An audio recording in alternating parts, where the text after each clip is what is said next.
to get a little close to you. Oh, okay. This is Dave, whose house this is, and there'll be a little traffic passing by us every now and then, but Dave, tell us the story of what you and your family went through with the storm.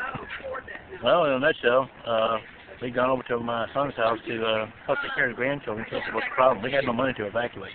Everybody wonders why you don't evacuate during a big storm. It's mainly because you don't have any money to go anywhere. And usually within the first 120, 130 miles, all the hotels and motels are booked up. So you really don't have anywhere to go. I mean, you might evacuate, if you stay on the highway, but without money, you're not going anywhere. So we were left to fend for ourselves, basically. And we spent our time across the street in my son's house until the children woke up.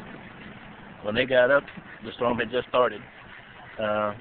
In the first 20 minutes after the storm hit, we were ankle deep in water. Half hour after that, we were hip deep in water. Half hour after that, we were fighting for our lives, trying to get out of that house in chest deep water. We ended up on the roof with my wife, my eldest son, his wife, 3 grandchildren, and 2 dogs. And we heard crackling all around us for 4.5 hours, roofs breaking apart, junk in the water. The water was up to the eaves of the house. We watched our van turn into a submarine. We watched the corner stop sign go up completely underwater. Couldn't even see it. After that, we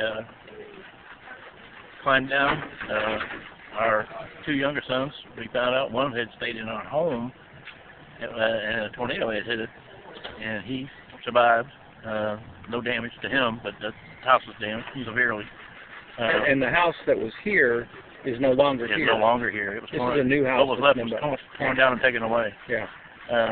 Our youngest son came from a little bit further out, north of the I-10, which is the major interstate here, looking for us, and he was very upset that we'd gone through so much, without him being here, because he was just really upset. Yeah. And didn't want to let us out of his sight, but I told him to go see his aunt, and they came and rescued us, basically, and gave us a chance to take a shower and get clean clothes. They were just a godsend. And you said it was several days without any water? 3 days without food or water. Actually, that's not quite true. What we didn't have was the bottled water. Okay. My brother-in-law had a well at his house that he hadn't used in a long time. But he was actually able to get it going again. Wow. So we actually we got water after a day. Water. Okay. Yeah, it was well water. We took the precaution of putting chlorine in it just to make sure, because we didn't know what kind of contamination had come in. Right. Wow. About 3 days later, the National Guard came in with ice and food. Great. MREs. Yeah. It might not be great, but it's edible. Hey, man, you bet. And lots of ice and water, survive. Yeah. And so this house has been worked on for a while, and you guys have been at the trailer right here next to your new house. Yes. And so we're hoping that you'll be in real soon, within the next couple of weeks, huh? Within the next week, we hope. Well, what's that going to be like?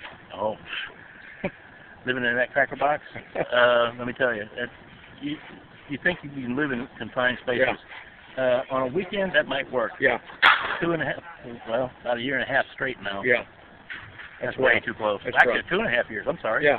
And that's close. Yeah. You barely got room to walk by each other. Just basic cooking facility. Yeah. I mean, you got a real small stove, real small cooktop. We don't eat out a lot, Right. So you're pretty much stuck with whatever you can make on those little items. Right. I mean, you can't make a cake. You can't. Right. There's no major cooking going on. I mean, if you want, for Thanksgiving, we had to go someplace else. We ended up we didn't end up. We were invited to our church. Oh, good. Because they knew our situation. Yeah. Because they knew we couldn't get a turkey in that oven. Right. Well, would you like to say anything to the folks at our church at home at North Haven? All I can say is thank you and God bless you. You mean so much to us. You, unless you've been here and gone what we've gone through, you don't really appreciate what other people do until you had to have it done for you. And God bless you. We love you all. Well, we love you all. Thank you so much.